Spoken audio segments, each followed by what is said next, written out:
Будемо розпочинати.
The 12th of June, we are beginning our work at the Ukrainian Media Center. I'm Svetlana Cheparenko. We are discussing today the current situation at the border with Russia and Belarus.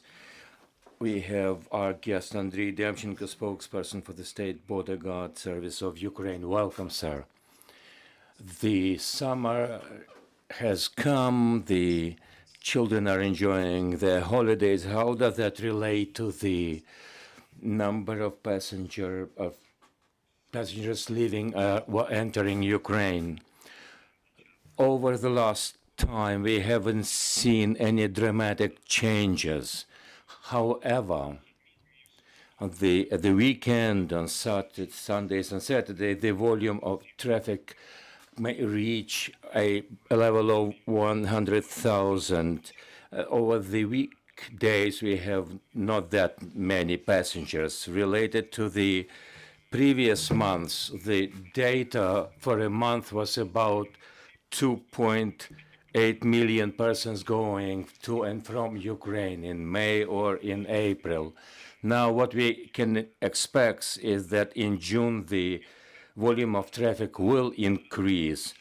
But at this time, we don't see any differences in people going to or from Ukraine. In the current month, the data will be available when the statistics in general will be available.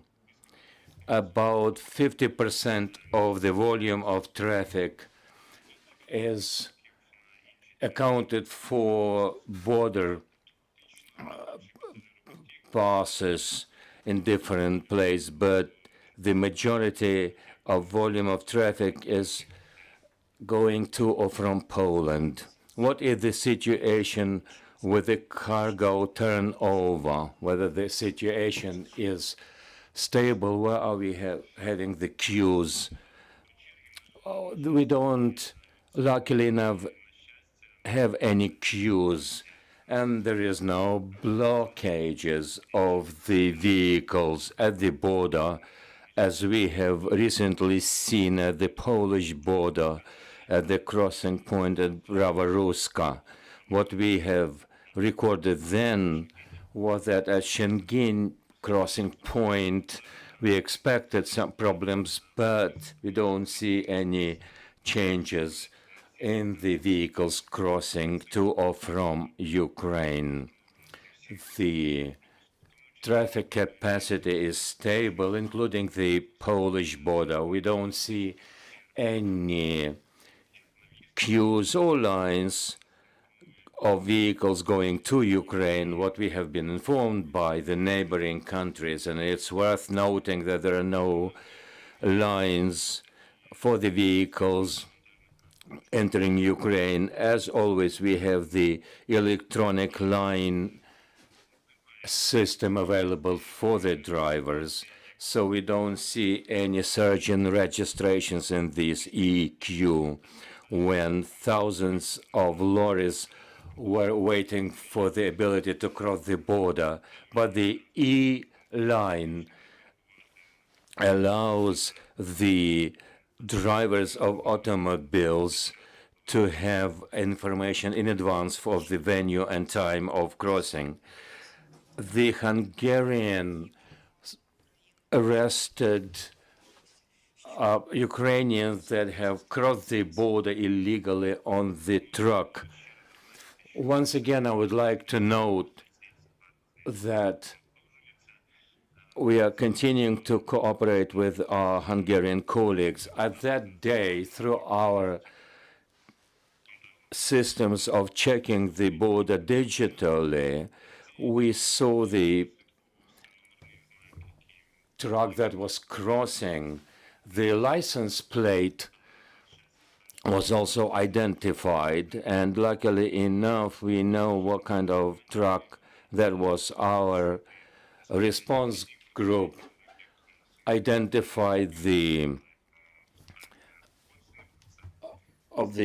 people that were trying to cross the border, and that vehicle was checked, including the Ukrainians. On our side, we arrested people who were complicit in encouraging and helping and insisting those persons in crossing the border. They're now being checked. Such attempts to break through the border, is that an exception, or this is something we've seen very often?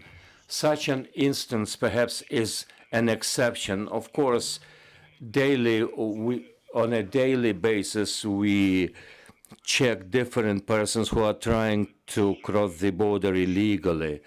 But sometimes we also detain groups of people. Sometimes they're in large numbers, there are fewer persons. We should understand that those violators in themselves, they're not the free agents. As a rule, they come in contact with some criminal forces, and they are encouraged or promised to grant them the crossing of the border. And what we have seen in this instance, when 32 Ukrainians were trying to cross the border, we've seen such audacious attempts, but our operatives and the Ukrainian law enforcement officers are doing their utmost to expose such schemes and identify those who are complicit. Over the martial law, we have identified more than 80 criminal groups that are focusing their activities on helping people to cross the border illicitly. What is the situation at the border with their aggressor country? Do we see any attempts of breaking through the border? The same question goes for the Belarusian. As for the Belarusian border, the situation is well controlled. What is done over the other side of the border, we don't see any troops that are amassing with a view of breaking through the border. But we must be ready for any development in that section of the border, because Belarus continues to support Russia in this full-scale war, and this war state is being supported by Belarus. As for the borderline with Russia, in the Kharkiv region, including the Vovchansk and Lipsy settlements, they are trying to delve into the depth of our territory.